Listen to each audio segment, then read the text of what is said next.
Primero, se hablará sobre la construcción del Estado Nacional y el proceso de organización.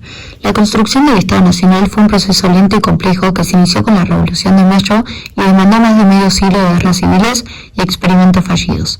A pesar de la intensa actividad económica despertada ya antes de la caída de Rosas por las transformaciones que se iban produciendo en la economía mundial, las posibilidades de expansión se veían limitadas por diversos factores de orden económico e institucional.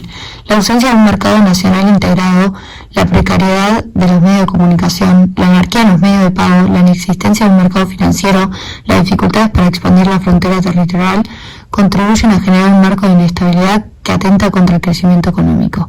Además, la ausencia de garantías sobre la propiedad, sobre la estabilidad productiva y aún sobre la propia vida, derivadas de las continuas guerras civiles y las incursiones indígenas, ponían escollos casi insalvables a la iniciativa privada. La distancia entre proyecto y concreción, entre la utopía del progreso y la realidad del atraso y el caos, era la distancia entre la constitución formal de la nación y la efectiva existencia de un Estado nacional. A los pocos meses de la caída de Rosas, en septiembre de 1852, se reinició una nueva etapa de fragmentación política del territorio. A pesar de que en 1853 fue sancionada la Constitución, entre 1852 y 1862, la provincia de Buenos Aires estuvo escindida del resto de las provincias, nucleadas en la Confederación Argentina, cuya capital era Paraná. Si bien con la batalla de Pavón, la cual luego se explicará en más detalle, se produjo la reunificación del territorio y el inicio de las presidencias nacionales, quedaban pendientes diversas cuestiones a resolver que llevaron a nuevos enfrentamientos armados, los levantamientos de montoneros en las provincias del noroeste, de Cuyo y de Entre Ríos en las décadas de 1860 y 1870, y las luchas que tuvieron lugar en torno a la capitalización de Buenos Aires, que culminaron recién en 1880. Fueron las expresiones más salientes del conflicto. A los enfrentamientos internos se sumó la guerra con el Paraguay, que tuvo lugar entre 1865 y 1870. A continuación hablaremos de hechos que sucedieron durante el proceso de organización y la construcción del Estado Nacional.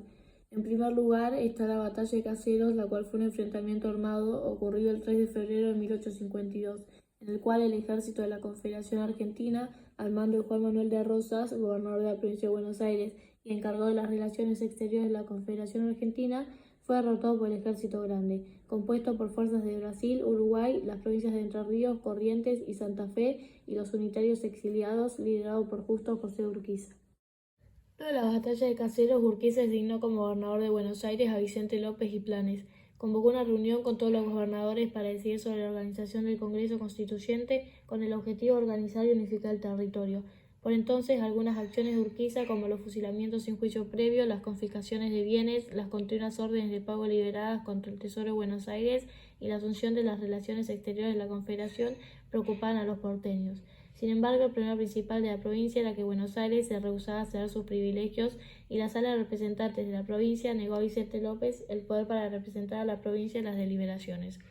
El 31 de mayo de 1852, poco tiempo después de Caseros, se celebró en la ciudad de San Nicolás de los Arroyos el Acuerdo de los Gobernantes, antecedente de la Constitución de 1853. El acuerdo fijó las bases del futuro Estado federal. Se ratificó la vigencia del Pacto Federal de 1831, se convocó al Congreso General Federativo y se designó a Urquiza como director provisorio de la Confederación. Con el mando supremo de las fuerzas militares se estableció que los diputados del Congreso serían diputados de la Nación y que las unidades políticas pasarían a considerarse provincias del Estado Nacional. Los términos del pacto fueron difundidos por diarios que apoyaban a Urquiza, pero defenestrados por los opositores, como los periódicos El Nacional o Los Debates. Estos últimos criticaron las atribuciones otorgadas a Urquiza. También se cuestionó el modo de distribuir la representación de las provincias en el Congreso. Los porteños consideraban que se pretendía disminuir su influencia en debates claves, como la nacionalización de la aduana y la Federación de Buenos Aires. Comenzaba aquí una separación que duraría cerca de 10 años. La Confederación Argentina fue una confederación de provincias que existió entre 1831 y 1861 durante la organización de la actual República Argentina, gobernada por Juan Manuel de Rosas. La Confederación Argentina estaba conformada por las provincias autónomas de Santa Fe, Buenos Aires, separada de la misma como Estado de Buenos Aires entre 1853 y 1860, Entre Ríos, Corrientes, Tucumán, Salta, Jujuy, Santiago del Estero, Catamarca, Córdoba, La Rioja, San Juan, San Luis y Mendoza. El Estado de Buenos Aires se organizó como continuador de la provincia de Buenos Aires, aunque en ese entonces incluía la actual Ciudad Autónoma de Buenos Aires. Era una reacción a la organización constitucional de la Confederación Argentina en la que se unieron las demás provincias argentinas. Existe de manera semi-independiente entre 1852 y 1861. El 23 de octubre de 1859 estalló la batalla de Cepeda, con un triunfo de Urquiza. Tras el triunfo de la Confederación se suscribió el Pacto de San José de Flores, por el cual Buenos Aires se comprometió a incorporarse al Estado argentino, bajo ciertas condiciones y previa reforma constitucional que atendiera al punto de vista porteño, que fue concretada en 1860. Pese a ello, la guerra entre Buenos Aires y la Confederación Argentina continuó y en septiembre de 1861 volvieron a enfrentarse en la Batalla de Pavón. Luego, el 1 de mayo de 1853, los diputados de las provincias, excepto los de Buenos Aires, reunidos en Santa Fe, sancionaron la Constitución Nacional en respuesta a una necesidad que surgió tras la Revolución de Mayo. Su objetivo era constituir la Unión Nacional, afianzar la justicia y consolidar la paz interior. Tras años de problemas internos, los bonaerenses se levantan en armas y Urquiza es derrotado. Buenos Aires anexa el resto del país, disuelve la Confederación y establece un sistema de gobierno republicano. Luego de esto se organizan elecciones, en las cuales se elige al general Bartolomé Mitre como presidente. Para finalizar, la capital pasa a ubicarse en Buenos Aires. Este acto fue conocido como la Batalla de Pavón. Otra guerra ocurrida fue la de la Triple Alianza, la cual fue una coalición formada por el Imperio de Brasil, Uruguay y Argentina, quienes lucharon militarmente contra Paraguay en 1864 y 1870. La contienda se inició en 1863, cuando Uruguay fue invadido por un grupo de liberales uruguayos comandados por el general Venancio Flores, quienes derrocaron al gobierno blanco de tendencia federal y aliado del Paraguay en la región. La acción de Flores fue además apoyada por el gobierno de Brasil, que invadió el territorio uruguayo. El presidente del Paraguay, Francisco Solano López, intervino en la defensa del gobierno depuesto y lo declaró la guerra a Brasil. El gobierno de Mitre se había declarado neutral, pero no permitió el paso por Corrientes de las tropas comandadas por el gobernante paraguayo, y el 9 de mayo de 1865 la Argentina declaraba la guerra al Paraguay en respuesta al paso sin permiso de Solano López por Corrientes. El mismo año, Brasil, Argentina y el nuevo gobierno uruguayo firmaron en Buenos Aires el Tratado de la Triple Alianza. En él se fijaban los objetivos de la guerra, los aliados se arrogaban el derecho a disponer de los territorios y a no terminar la guerra hasta derribar al gobierno paraguayo. El 20 de mayo de 1863 las tropas del Chacho se enfrentaron en las Lomas Blancas con un contingente de 600 hombres de infantería y caballería de las fuerzas de Paunero, comandadas por Ambrosio Sandes, Pablo Irrazábal, Ignacio Segovia y Julio Campos. En noviembre de 1866 surgió la Revolución de los Colorados, la cual fue un alzamiento iniciado en Mendoza contra el presidente Bartolomé Mitre, que encabezado por Juan de Dios Videla arrastró también a las provincias andinas de Catamarca, La Rioja y San Juan, conducidas por Felipe Varela, como se muestra en la imagen, Ángel Vicente Peñalosa y Juan Felipe Sá, respectivamente. Fue el último alzamiento del Partido Federal. Pretendía liberar a las provincias de los gobernadores impuestos desde Buenos Aires y exigía el fin de la guerra con Paraguay. Fue vencida en varios enfrentamientos hasta que el 7 de noviembre de 1867 Felipe Varela, huyendo a la persecución del general Octaviano Navarro, se interna en Bolivia y desaparece de la escena política nacional, declarándose así el fin del Partido Federal en el norte y el oeste del país. Las leyes nacionales fueron aplicadas en todo el territorio nacional por los tribunales federales. Estas se refieren a diversos tópicos previstos por la Constitución y pueden serlo por razón de la materia, por razón de las personas o por razón del lugar. Entre 1878 y 1885, la República Argentina realizó una campaña militar conocida como la Conquista del Desierto, por la que conquistó grandes extensiones de territorio que se encontraban en poder de pueblos originarios, Pampa, Ranquel, Mapuche y Tehuelche.